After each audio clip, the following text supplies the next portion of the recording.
As some of you know, I mentor quite a few people. And one of my biggest pet peeves that I hear, especially from men, are my wife lost her job 6 months ago. She's not looking for another one. She wants to stay home and raise our children. And they're complaining about this. And I'm shaking my head and ripping out what little hair I have left. Like, are you mad? Are you crazy that you're getting mad that your wife wants to be the mother of your children? Have you ever thought about just being the provider for your family? You might say, oh, John, that's so unfair. In today's world, it's not possible for one income, etc., etc. Look, I get all of that.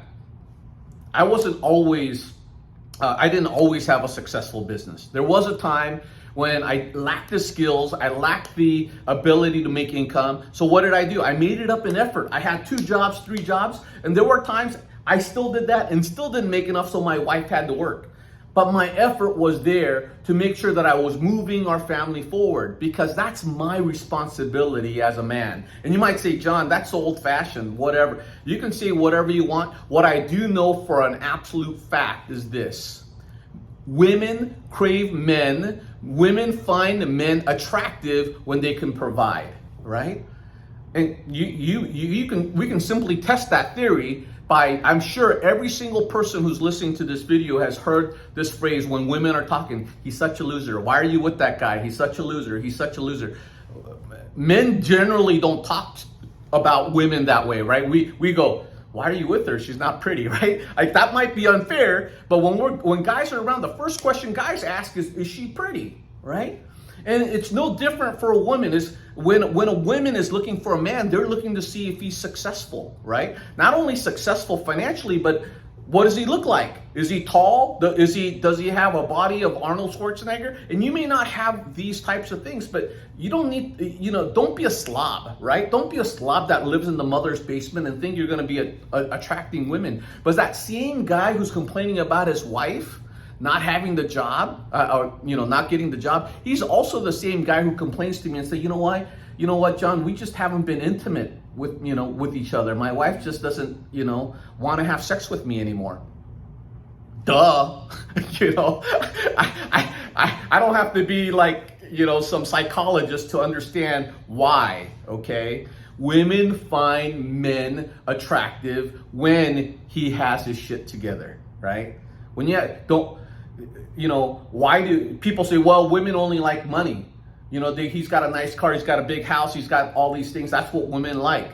It's not the fact that women like those things. Women are looking for a man to see, can he provide for me? Can he protect me and my children? It's just in the DNA. Whether you think that's fair, whether you think that's unfair, just like it's in the DNA why men looking at young, beautiful women is because we think, can they bear our children? It's a DNA, it's an evolutionary thing. You can call it whatever you want, but it's just the way our DNA is made up. You can say it's unfair, but that's how the world works, right? So as a man, get your shit together.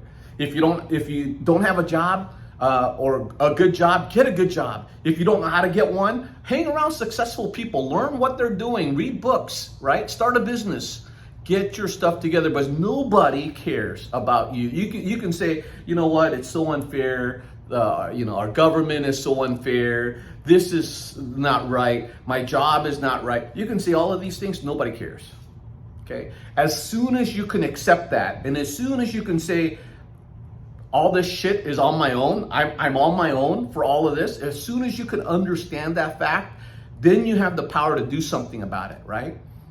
So you might say, John, how do I become successful? How do I get in shape? Well, if you want to get in shape, hang around with people at the gym who's in shape, right? If you want to become successful in business, hang around people who have a successful business, or read books about successful businesses. If you put enough successful stuff into your brain, you start thinking that way, and as you start thinking that way, you'll start acting that way, right? And eventually, a little bit at a time, you will find something. And so I just want to get that out to you, because nothing is more frustrating to me when a man says, I don't know why my wife isn't taking the role of a man, and then wonder, why doesn't my wife think I'm manly, right? Once again, it doesn't take huge muscles. It doesn't take $2 million in your bank account, but it does take an attitude. Like, am I the man of the household? Am I gonna provide for my family? Am I willing to do whatever? Am I willing to shovel dog poop in a wet paper bag, right? Is what I've been told a few times. I'm like, yeah, whatever it takes for me to provide for my family, I'm willing to do. If you have that kind of attitude, guess what? You become more attractive than the dude who's complaining about his wife not working. It's that simple. All right. Hope this video finds you well. If you have questions, leave them down below.